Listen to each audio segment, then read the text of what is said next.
Hi, this is Dr. Mason, and I'm going to do a quick overview for you of our CEP program, just so you have a little bit of knowledge before you come and visit us next week. And certainly you'll be able to ask a lot of questions of our faculty and our current students. But what I'm presenting to you today is just some high points so that you will get to know us before next week, and I'm looking forward to seeing all of you. Hopefully this will be helpful.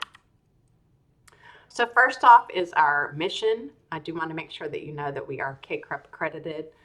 Many programs out there are called Counselor Education and Supervision, so you may be wondering why we're CEP. It's because we're old, and we certainly have the opportunity to change to CES. You may know that the flagship journal for counselor education is called CES as well.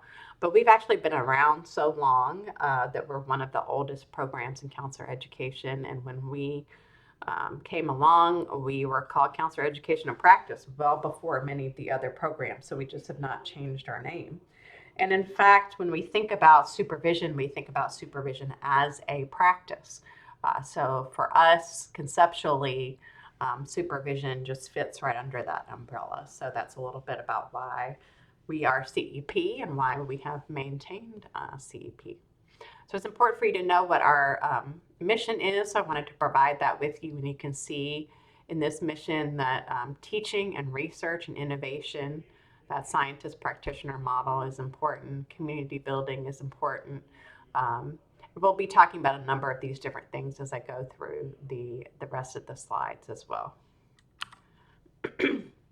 So when I became a coordinator of this program, and I'm the only coordinator of this program that's actually a graduate of the program as well, so that's really interesting.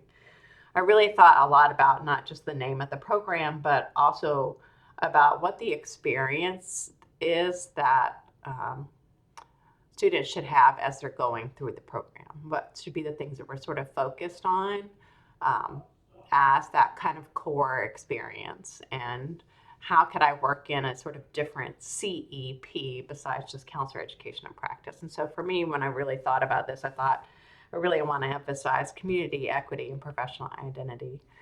So community, I think, is really the experience that I want students to have about how faculty and students support each other in a way that helps you to get through the program, because doctoral programs can feel very isolating at times, and you really do need to lean into each other at different points in time to work through some of the things that you're doing as a doc student.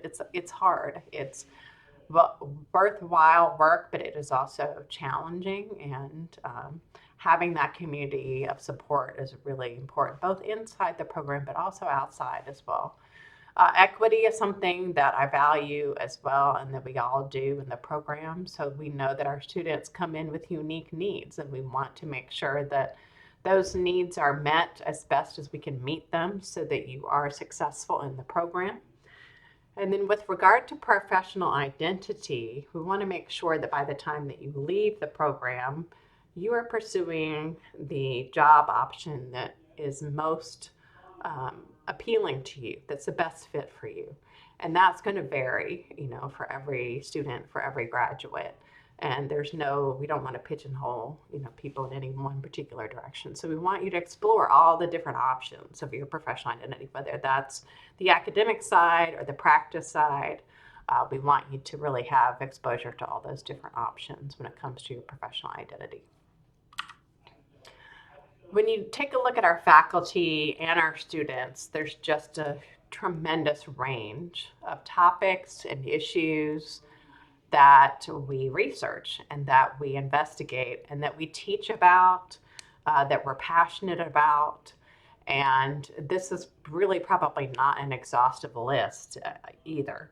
And I will say, while this list captures a lot of them, we also do not expect for you to fit into this list either. And we are also very excited about students who will come into the program and bring new things that we can add to this list. So our faculty, some of our faculty have been around and in the program for a very long time. Others are newer, and we're really just excited about all aspects of that and how much, um, how much integrity I think our program has because of um, the history, but also because of the new energy of some of the newer folks as well. So you would be part of that history building, and we were really excited about what potentially might bring. So one of the new things that we have decided to do is related to advising. So the folks that you see on this list here are your CEP faculty, the ones who have stars next to their names at the end. Those are your core CEP faculty. And so I'm going to explain a little bit about the difference here. You will have advisors, and you will actually have two advisors. This is a change that we have made recently. And we have decided that students should have two advisors. They should have one advisor who is sort of their core advisor, their primary advisor, and those are going to be the folks that have the stars after their names. And the reason for this is because your primary or your core advisor needs to be, for university purposes and for college purposes, needs to be a tenured or tenure track faculty member. They have to have graduate faculty status in order to be able to sign off on all of your paperwork, like your dissertation, your comprehensive exams, all those kinds of things, official things. They're also going to be the folks that have more of their job is spent on research. And so for that fact, you will have one advisor who is one of those folks. Your other advisor will be one of the other ones on this page. And those are your clinical faculty, and their jobs are spent more in teaching. All of us also do service in various ways.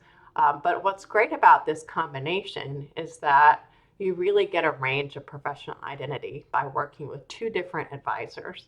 And you'll get to decide with your advisors about how often you want to meet and all those kinds of things. But we're really excited about this change that you're going to have two advisors instead of just one. The other change that we're excited about is that you get to choose. So you will get to choose who your advisors will be. You'll have a whole semester to do that. So when you come into the program, you'll have the fall semester to, meet with any of these folks, decide, who you want your advisors to be. And there'll be a few little stipulations, but you'll be able to spend that whole fall semester, and at the end of the semester, we'll ask you, who your choices are. But we're excited about these new developments. And we hope that it adds to that feeling of community and professional identity and equity as well. So this is a very brief program timeline. There's a lot of detail that we can talk about here, but I'm just going to hit kind of the highlights so you have a broad brushstroke kind of understanding. So I want you to think about this map on the left-hand side. And first of all, just know that everyone needs to have their own map, and everyone's map is going to look very different. So you don't want to get into comparing maps when it comes to going through your doc program. First of all, you should know that our program is full-time, it's in person, and it is 4 years. On some very rare occasions, people have been able to get through in 3.5 years, but I would say that is definitely not the norm.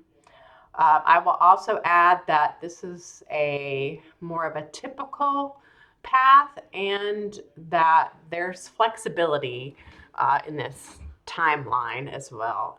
Life happens, people have family things that come up, personal things that come up, and so sometimes things take longer or things get, speed up, and that changes the timeline as well. So year one is really just about settling in. And it does take time to settle in. If you're coming in as a master's student, it may be more of a smooth entry. But really, it does take a year just to sort of figure out where you are, what you're doing, and what's happening. And you'll complete a program of study, which is essentially just kind of like a program plan. and getting some things down on paper about what you're going to be doing for the 4 years.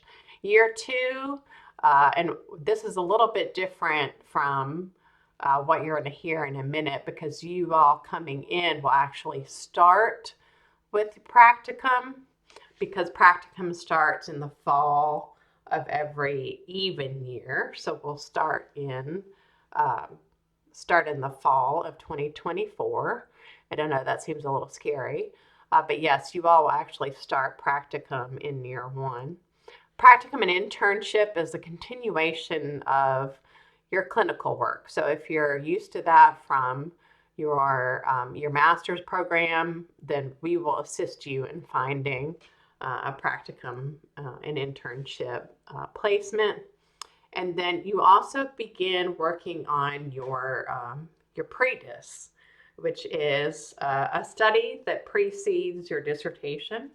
And I'll talk a little bit more about that in a minute. Year three, oftentimes people are still working on that pre-dis. They take their comprehensive exams either in September or February.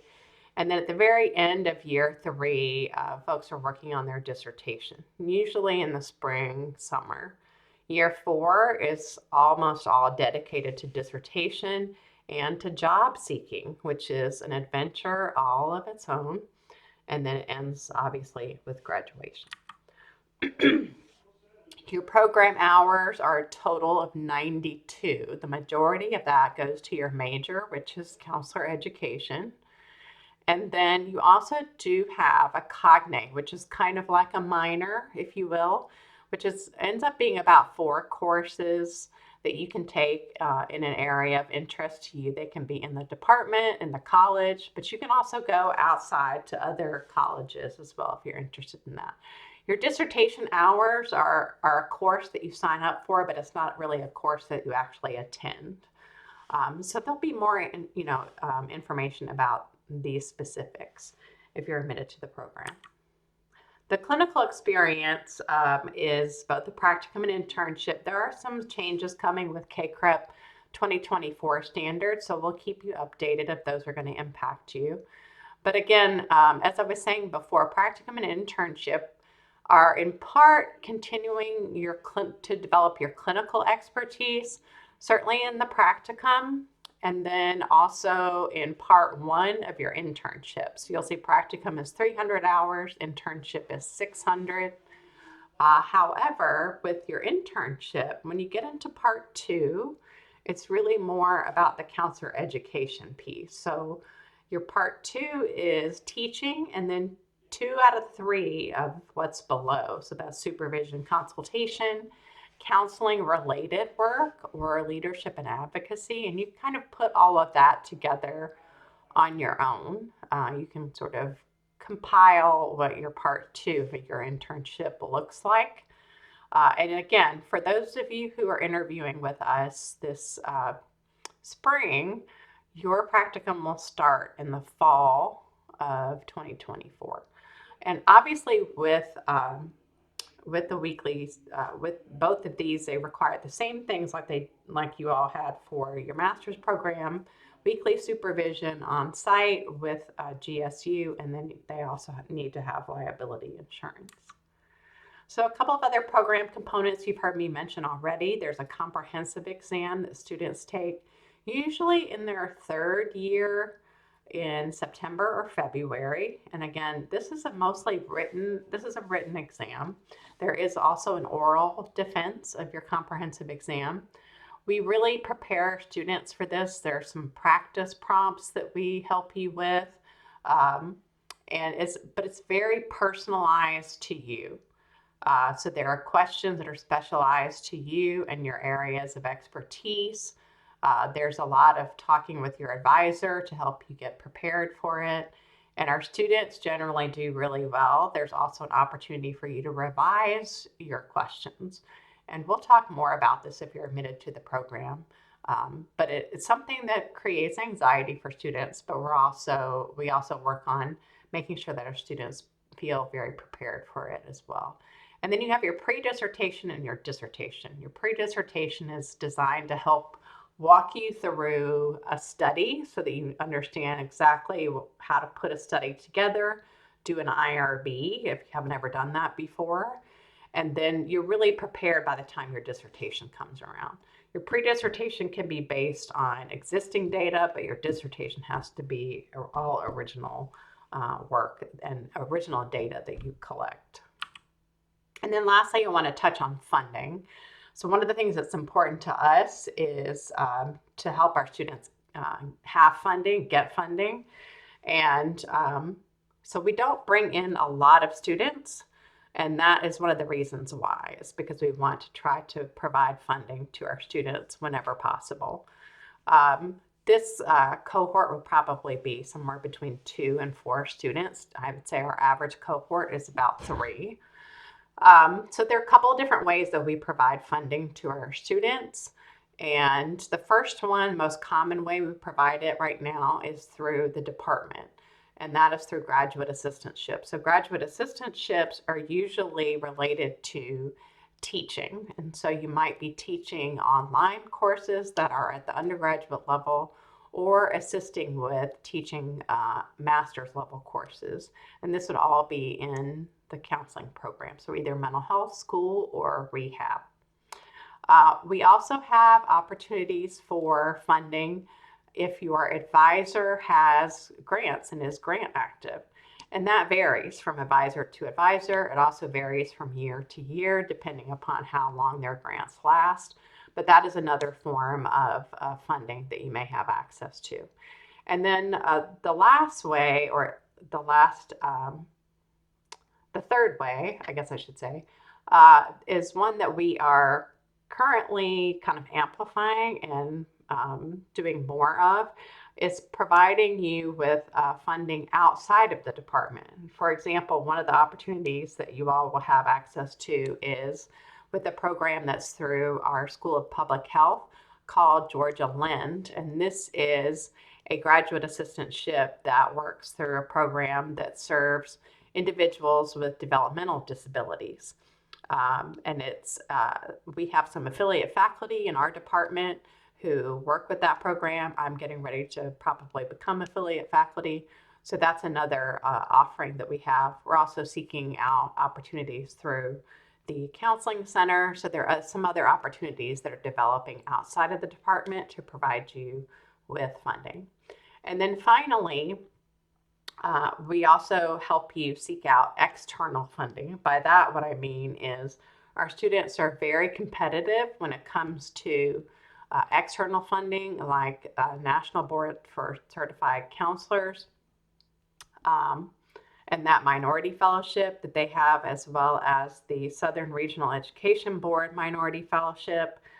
There are multiple other scholarships and fellowships that are out there that you would definitely be eligible for, and we would support you in applying for and getting funding for. So there are a number of different internal things to be eligible for, and we would support you in applying for and being eligible for within the department, within the university, and then we would also support you with those additional funding sources as well. Most all of our students are on some kind of funding. We really don't have anyone that's not receiving funding. And so that's the funding, and I'm happy to answer questions about that as well.